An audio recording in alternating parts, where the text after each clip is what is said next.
அனைவருக்கும் இனிய காலை வணக்கம். இயல் 5 செய்யுள் அம்மூவனார் பாடிய அகநானூற்றிலிருந்து ஒரு பாடல் ஒன்றினை கற்போம். நம்முடைய சேனலை சப்ஸ்கிரைப் பண்ணுங்க, லைக் பண்ணுங்க, கமெண்ட் பண்ணுங்க, ஷேர் பண்ணுங்க. நூல்வெளி பாடல் வைப்பு முறையில் பாடல் எண்ணிற்கு ஏற்ப திணைகள் வரிசையாக வைத்து தொகுக்கப்பட்ட நூல் அகநானூறு. இது 8 தொகை நூல்களுள் ஒன்று. நூல் 3 பிரிவுகளை உடையது. களிற்றியானை நிறையில் 120 பாடல்கள், மணிமிடைப்பவளத்தில் 180 பாடல்கள், நித்திலக்கோவையில் 100 பாடல்கள், அகநானூற்றில் மொத்த பாடல்கள் 400. அகப்பாடல்கள் மட்டுமே பாடியவர்களில் ஒருவர் அம்மூவனார். நெய்தல் திணை பாடல்களை பாடுவதில் வல்லவர். இவரது பாடல்கள் 8 தொகையில் நச்சினை, குறுந்தொகை, அகநானூறு, ஐங்குறுநூறு ஆகிய நூல்களிலும் காணப்படுகின்றன.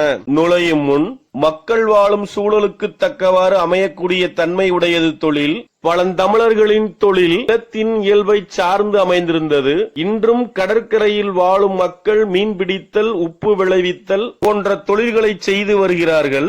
பண்டைய நெய்தல் நில மக்கள் தங்கள் வாழிடத்தில் உள்ள வளங்களை பயன்படுத்தி தொழில் செய்தனர். ஆண்களும் பெண்களும் வணிகம் செய்த செய்தியை சங்கப் பாடல்கள் புலப்படுத்துகின்றன. அதாவது மக்கள் வாழும் சூழலுக்கு தக்கவாறு அமையக்கூடிய தன்மையுடையது தொழில். பழந்தமிழர்களின் தொழில் நிலத்தின் தன்மையை சார்ந்து அமைந்திருந்தது. இன்றும் கடற்கரையில் வாழும் மக்கள் மீன்பிடித்தல், உப்பு விளைவித்தல் போன்ற தொழில்களை செய்து வருகிறார்கள். பண்டைய நெய்தல் நில மக்கள் தங்கள் வாழிடத்தில் உள்ள வளங்களை பயன்படுத்தி தொழில் செய்தனர். ஆண்களும் பெண்களும் வணிகம் செய்த செய்தியை சங்கப் பாடல்கள் புலப்படுத்துகின்றன. சங்கப் பாடல்கள் என்று கூறும்போது 8 தொகையும் 10 பாட்டும் அடங்கும். இணை நெய்தல் கூற்று தலைமகன் பாங்கற்கு உரைத்தது. பாங்கன் என்றால் தோழன் என்று பொருளாகும். அகநானூறு பெருங்கடல் வேட்டத்து சிறுகுடி பரதவர் இருகளைச் செருவின் உலாது செய்த வெண்கல் உப்பின் கொள்ளை சாட்சி என்றுள் விடர குன்றம் போகும் கதல்கோள் உமணர் காதல் மடமகள் சில்கோள் எல்வளை தெளிர்ப்ப வீசி நெல்லின் நேரே வெண்கல் உப்பெனச் சேரி விளைமாறு கூறலின் மனைய விளியறினமளி குறைப்ப வெறிய மதற்கையல் மழைப்பின் அன்ன கண் எனக்கு இதை முயல் புனைவன் புகைநிழல் கடுக்கும் மாமூதல்லல் அழுந்திய சாகாட்டு எவ்வன் தீர வாங்குந் தந்தை கைப்பூன் பகட்டின் வருந்தி வெய்ய உயிருக்கு நோயாகின்றே. இப்பாடலின் ஆசிரியர் அம்மூவனார். அதாவது பரதவர் பெரிய கடல் பரப்பில் மீன் வேட்டையாடுவர். நிலப்பரப்பில் உப்பளங்களில் உழவு செய்யாமலே உப்பு விளைவிப்பர். அந்த வெண்ணிறக்கல் உப்பை உப்பு வணிகர் தங்களது வண்டியில் ஏற்றிச் செல்வர். வண்டியில் பூட்டிய எருதுகளை விரட்ட கையில் தாழ்கோல் வைத்திருப்பர். கோடை காலத்தில் வெப்பத்தால் பிளவுபட்ட குன்றை கடந்து தொலைவில் உள்ள ஊர்களில் விற்பனை செய்வர். அத்தகைய உமணர் ஒருவரின் மகள் அழகும் இளமையும் வாய்ந்தவள். அவள் தன் கைகளில் அணிந்திருந்த அழகிய வளையல்கள் ஒலிக்க தெருவில் கைகளை வீசி நடந்து சென்றாள். அத்தெருவில் உப்புக்கு மாற்றாக நெல்லை தந்து உப்பினை பெற்றுக்கொள்ள வாரீரோ என்று கூவினாள். அவள் கூவுவதை கேட்டு வீட்டில் உள்ள நாய் இது வேற்றுக் குரலென்று குரைத்தது. அதனை எதிர்பாராத அப்பெண்ணின் கண்கள் இரண்டும் அச்சத்தில் மீன்கள் தம்முள் போர் செய்வது போல் மருண்டன. மருண்ட அப்பெண்ணின் கண்களை நான் அங்கு கண்டேன். புதிதாக திணைப்புணம் அமைக்கும் காணவர் பழைய புணத்தை தீயிட்டு எரிப்பர். அப்போது உண்டாகும் கரும்புகை போன்ற கரிஞ்சேற்றில் அப்பெண்ணினுடைய தந்தையின் உப்பு ஏற்றிச் செல்லும் வண்டி சிக்கிக் கொண்டது. அவ்வண்டியை சேற்றிலிருந்து துன்பத்துடன் மீட்க முயன்ற எருதிற்கு அவள் தந்தை உதவி செய்தார். அந்த எருது அடைந்த துன்பம் போல அவள் கண்களால் நான் துன்புற்றேன். பாடலின் பொருள் பரதவர் பெரிய கடல் பரப்பில் மீன் வேட்டையாடுவர். நிலப்பரப்பில் உப்பளங்களில் உழவு செய்யாமலே உப்பு விளைவிப்பர். அந்த வெண்ணிற கல் உப்பை உப்பு வணிகர் தங்களது வண்டியில் ஏற்றிச் செல்வர். வண்டியில் பூட்டிய எருதுகளை விரட்ட கையில் தாழ்கோல் வைத்திருப்பர். கோடை காலத்தில் வெப்பத்தால் பிளவுபட்ட குன்றை கடந்து தொலைவில் உள்ள ஊர்களில் விற்பனை செய்வர்.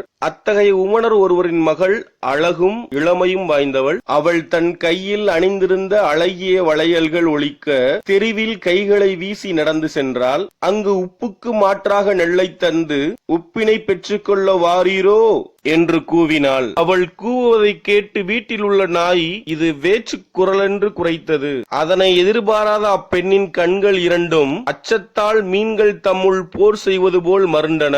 மருண்ட அப்பெண்ணின் கண்களை நான் அங்கு கண்டேன். புதிதாக திணைப்புணம் அமைக்கும் காணவர் பழைய புணத்தை தீயிட்டு எரிப்பர். இங்கு புணம் என்பது காட்டினை குறிக்கும். அப்போது உண்டாகும் கரும்புகை போன்ற கருஞ்சேற்றில் அப்பெண்ணுடைய தந்தையின் உப்பு ஏற்றிச் செல்லும் வண்டி சிக்கிக் கொண்டது. அவ்வண்டியை சேற்றிலிருந்து துன்பத்துடன் மீட்க முயன்ற எருதிற்கு அவள் தந்தை உதவி செய்தார். அந்த எருது அடைந்த துன்பம் போல அவள் கண்களால் நான் துன்புற்றேன். உள்ளுரை: வண்டியை இழுக்கும் எருதுகளின் துன்பத்தை தந்தை போக்கியது போல தலைவியை கண்டதால் எனக்கு ஏற்பட்ட துன்பத்தை போக்குவதற்கு உரியவன் என்று தலைவன் பாங்கனிடம் உள்ளுறுத்து கூறினான்.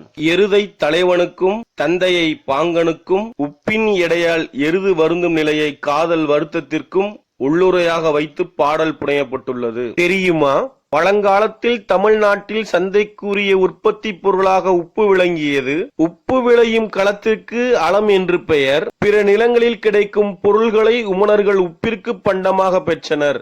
அதாவது பழங்காலத்தில் தமிழ்நாட்டில் சந்தைக்குரிய உற்பத்தி பொருளாக உப்பு விளங்கியது. உப்பு விளையும் களத்திற்கு அளம் என்று பெயர். பிற நிலங்களிலிருந்து கிடைக்கும் பொருட்களை உமணர்கள் உப்பிற்கு பண்டமாற்றாக பெற்றனர். தெரிந்து தெளிவோம். கடலுக்கு அருகில் மணல் திட்டுகளில் கடல் நீர் தேங்கியிருக்கும் பகுதிக்கு உப்பங்களி என பெயர். கடல் நீரை பாத்திகளில் தேக்கி வெயிலில் ஆவியாக்கி உப்பு படிவதற்கு ஏற்ற வகையில் அமைக்கப்பட்ட இடத்தை உப்பளம் என்கிறோம். ஆடை போல் படியும் இந்த உப்பை கூட்டி சேகரித்து பக்குவப்படுத்தி விற்பனைக்கு அனுப்புவர். அதாவது கடலுக்கு அருகில் மணல் திட்டுகளில் கடல் நீர் தேங்கி இருக்கும் பகுதிக்கு உப்பங்களி என்று பெயர். கடல் நீரை பாத்தி பாத்தியாக பிரித்து வெயிலில் ஆவியாக்கி உப்பு படிவதற்கு ஏற்ற வகையில் அமைக்கப்பட்ட இடத்தை உப்பளம் என்று கூறுவர். ஆடை போல் படியும் இந்த உப்பை கூட்டி சேகரித்து பக்குவப்படுத்தி விற்பனைக்கு அனுப்புவர். இலக்கண குறிப்பு: பெருங்கடல் பண்புத்தொகை. பெருங்கடல் என்ற சொல்லினை பிரித்தோம் என்றால் பெருமை கூட்டல் கடல் என்று பிரிப்போம். பெருமை என்பது நிலைமொழி. நிலைமொழி ஈற்றில் உள்ள மை என்ற எழுத்து மறைந்து வந்துள்ள காரணத்தினால் பெருங்கடல் என்பது பண்பு தொகையாயிற்று. உழாது செய்லிச அளபடை. உழாது என்ற சொல்லினை அழகீட்டு வாய்ப்பாடு அடிப்படையில் பிரித்தோம் என்றால் உழா கூட்டல் அது என்று பிரிப்போம். இரண்டு அசைகள் இங்கு வந்துள்ளன. மேலும் லா என்ற எழுத்தை பிரித்தோம் என்றால் இல் கூட்டல் ஆ என்று பிரிப்போம். அருகாமையில் அ உள்ளது. ஆகவே நெடிலுக்கு இனமான குறிலெழுத்து, அதாவது ஆ என்ற நெடிலெழுத்துக்கு இனமான அ என்ற குறிலெழுத்து வந்துள்ளது. ஆகவே இச்சொல்லானது செய்லிசை அளபடையாகும். வெறி சொல்லிசை அளபடை. ஈ என்ற எழுத்தை பிரித்தோம் என்றால் இரு கூட்டல் ஈ என்று பிரிப்போம். ஈ என்ற நெடிலெழுத்துக்கு அருகாமையில் ஈ என்ற குறிலெழுத்து உள்ளது. சொல்லின் இறுதியில் ஈகாரத்தில் முடிந்தாலே அச்சொல்லானது சொல்லிசை அளபடையாக கருதப்படும். பகுபத உறுப்பிலக்கணம். செய்த இச்சொல்லினை பிரித்தோம் என்றால் செய் கூட்டல் இத்து கூட்டல் ஆ என்று பிரிப்போம். இவற்றுள் செய் என்பது பகுதி, இத்து இறந்த கால இடைநிலை, ஆ பெயரச்ச விகுதி. சாற்றி இச்சொல்லினை பிரித்தோம் என்றால் சாற்று கூட்டல் ஈ என்று பிரிப்போம். சாற்று பகுதி, ஈ வினையச்ச விகுதி.